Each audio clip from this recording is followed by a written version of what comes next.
Hello, this is Jack Anthony, and this is another one of my local history videos. We're going to take a look at the Northgate entry of the Air Force Academy, but we're going to look at it long, long ago and learn about what it was. All of us have traveled through the Northgate entry of USAFA.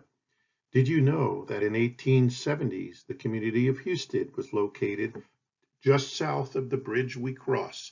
Let's learn more. Here's a bunch of articles about the Academy coming to Colorado Springs from the mid-50s.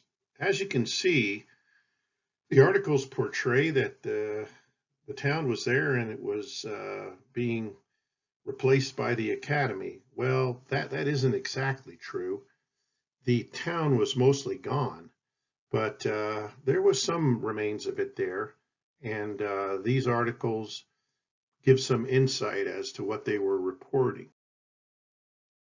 This article in particular shares that Husted was once an important stop on the Santa Fe and Rio Grande Railroad that was once a bustling center of ranchers and lumbermen, but it's a dead town, sacrificed on the altar of progress. I don't think so. That's my personal opinion.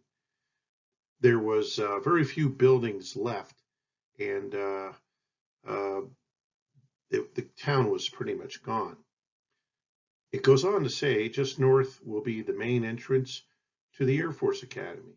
Here it will be a national monument, one of the finest service schools ever conceived by man. And by golly, I went to school there, so I thought it was a pretty good school. Thousands of future officers in the United States Air Force will get their training here.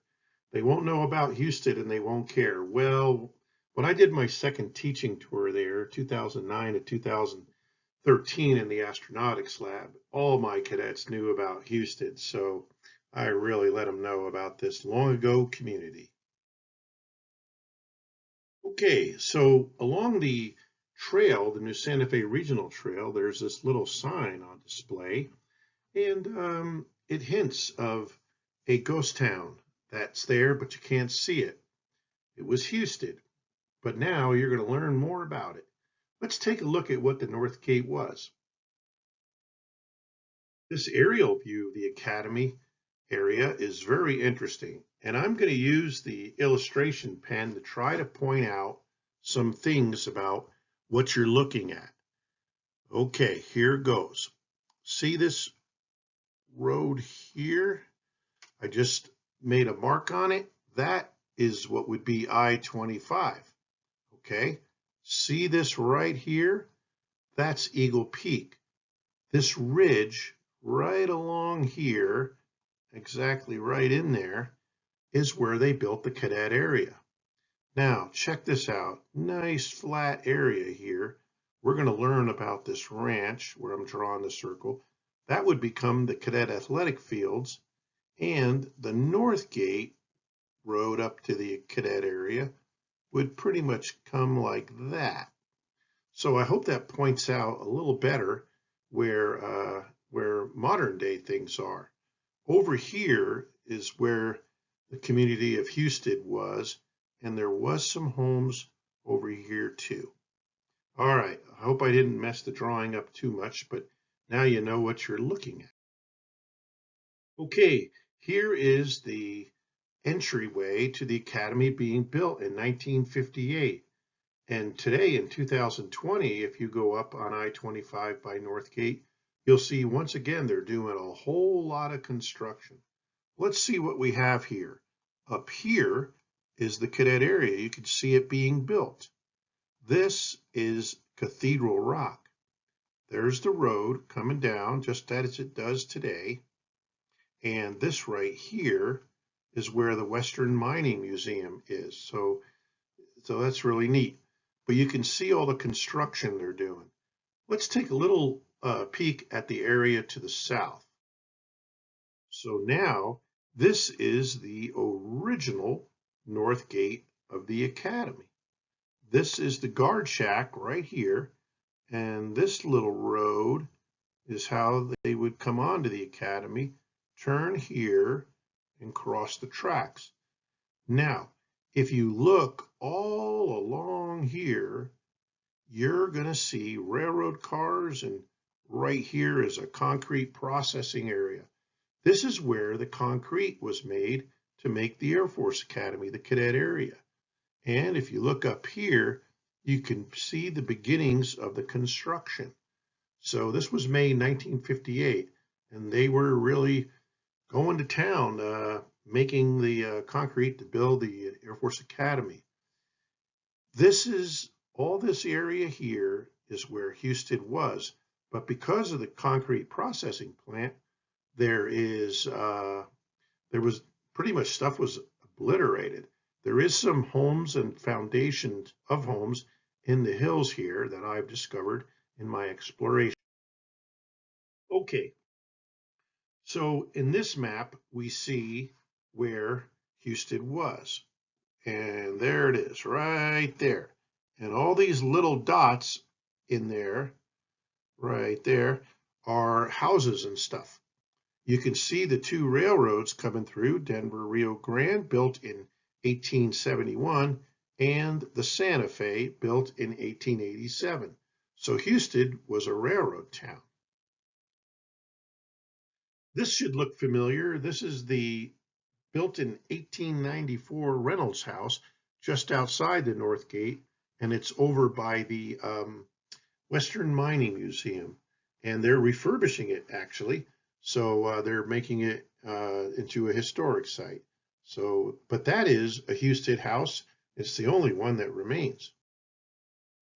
Here we see the fellas at the train station. This is the Denver Rio Grande rail station, and they're standing around talking about things, I guess, but it shows you it was a railroad town.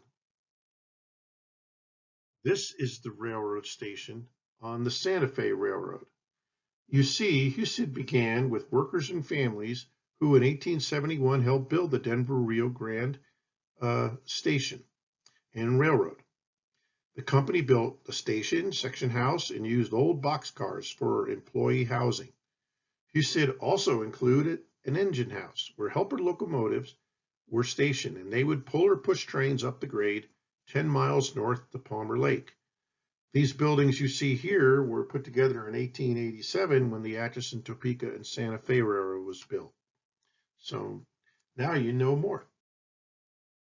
This is an interesting map laying out what the Houston area looked like. And what I want to do is try to illustrate to you the original right-of-way. When they built the tracks, it was a narrow gauge railroad, so it kind of twisted through like that.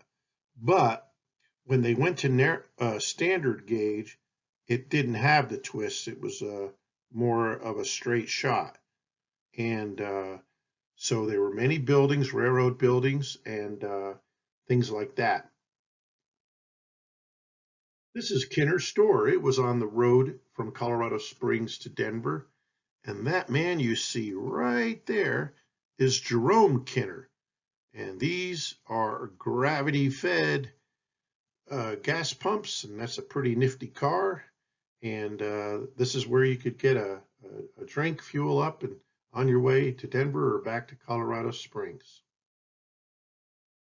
In 1909, in August timeframe, there was a horrible train accident.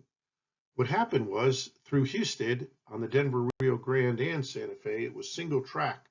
So they had switches to move trains off to the side to let them pass, but somehow some orders got confused, and two trains ran headlong into each other, and many people were killed and hurt. It was just a terrible accident. This happened just south of the north end of the west end of the bridge on the north entry. There's a really cool story about a USAFA graduate connection to the pioneers. Lieutenant Colonel David McElroy today, an accomplished C-130 pilot, his family had pioneer connections to the academy. Here you see all these are homestead grants. See that? And the dates of the homestead grant. Well, right here is David A. McElroy, his great-great uncle. And that young man there with the thumbs up is David McElroy. So in a way, he went to school where his family pioneered so many years ago. It's a pretty cool story. This is David McElroy, the pioneer, at his cabin long ago. And this is really neat. David McElroy ran the cattle loading area of Houston, and upstream, up Dead Man's Creek, he built this little device right here. This was a pond, and this device was used to release the water and send it down to the troughs to water up the cattle before they got onto the rail cars for transportation. So that still exists off in the woods. This is really neat. This is actually Cathedral Rock Ranch or Lehman Ranch, and you can see Cathedral Rock back there. And you could also see it was a nice big level area, and there's some cattle and everything here. They raised cattle and they had 4,000 acres. Okay, let's take an aerial view of this. There is the ranch right there. Pretty amazing ranch. But guess what it was? It was where they would eventually build the cadet athletic fields. And this is during construction of the cadet area. And there's Lehman Ranch right there. And here are all the buildings of the academy being built, the first round of buildings. And there's Cathedral Rock back there. We'll finish up with this. The academy has been really good stewards of pioneer history. This is the Pioneer Cabin. It was built in 1875 by William Burgess, and Earl Douglas, who owned the property in what we call Douglas Valley today, asked the Academy, don't knock that down. It's a symbol of history. And the Academy said, we sure will, keep it up. Notice this awesome bathroom back here. Could you imagine getting up in the middle of the night and traipsing out to that in the snow to go to the bathroom? Yikes, that would be a cold experience. Here is the cabin today, and it's kept up, and it has 5 pioneer graves there. And the Academy has done a wonderful job of updating the gravestone and honoring the pioneers and who were buried there and who settled here on the Air Force Academy. Well, I hope you enjoyed the presentation, and I hope my use of the red pen to show things was helpful and not a distraction. Thank you.